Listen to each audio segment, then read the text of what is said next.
Thank you, Mr. Speaker, sir. Mr. Speaker, this is an area where I'm very sure you are very much aware. This is an area where you have been in charge, and I know you know what the integration of this area means. Mr. Speaker, the people of this area are the same people. We are the same people. These borders were created artificially by the colonial authorities. Mr. Speaker, if you go, you take the Samia people. The Samia people spread into Uganda, and they have members of parliament in Uganda who are Samias.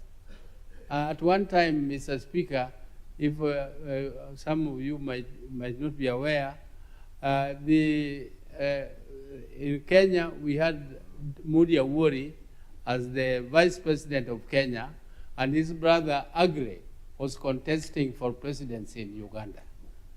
So, Mr. Speaker, we also have the Teso people.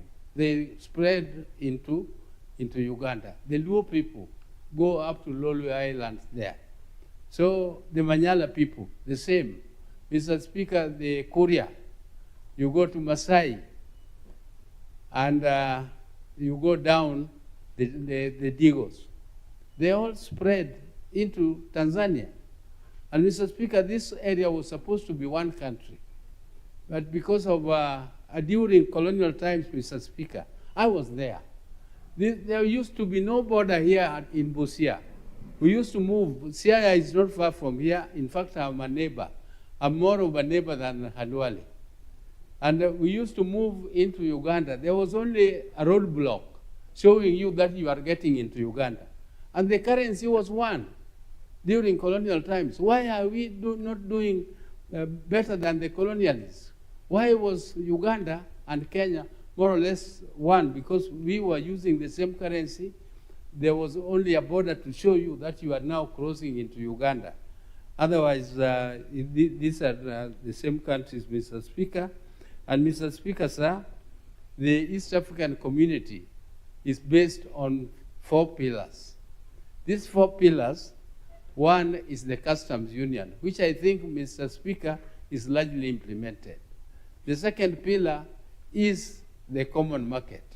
And this common market envisages free movement of goods, free movement of people, free movement of services, and free movement of capital.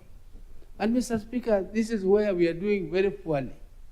Because on the free movement of people, you had Honorable Adama telling you how expensive it is to fly to Kampala here. Mr. Speaker, even here, movement, though moving on foot here is not a big problem, because now, Mr. Speaker, I think we can give credit that people can move with their IDs and they can go into Uganda. Mr. Speaker, on the free movement of goods, there is what we call the non-tariff barriers. These non-tariff barriers, they have been talked about for a long time. I think when you were there, Mr. Speaker, you remember the whole list of non-tariff barriers. They have been reducing them, but why are they not being eliminated completely?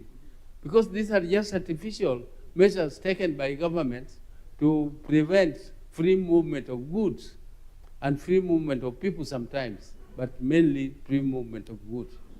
Mr. Speaker, when it comes to the free movement of people, you also have problems with the right to establishment, because some governments they have signed the protocols. They signed the protocols, but their implementation with these protocols, Mr. Speaker, the big problem is implementation. Implementation is left to the member states, and they don't want to implement them. They signed them, but they don't want to implement them. For instance, right to establishment. The Tanzanian government, I think, sometimes fears that Kenyans are very greedy. They might nyakua all their land there. But, Mr. Speaker, that is not true. Kenya allows people free movement of people. They come and work in Kenya freely. And this should be practiced by all the members because the protocols have been signed by all of them. And it is a problem of implementation. Mr. Speaker, we also have a problem in Lake Victoria. This lake is supposed to be... 1 minute to conclude your thoughts, Honorable Senator. Mr. Speaker, the lake is supposed to be a common user facility. Uganda practices common user practice with the Congo. They manage the lake jointly.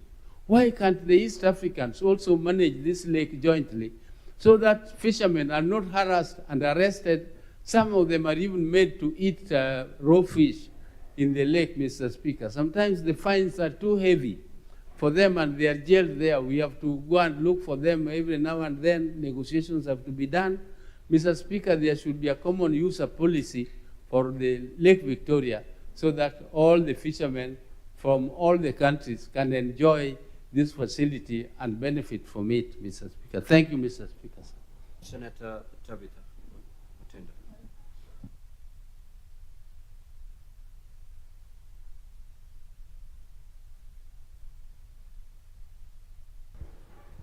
Thank you, Mr. Speaker. Allow me to just pick it up from where our youth leader just had mentioned something. That is, when you were once the minister for EAC between 2008 and 2010.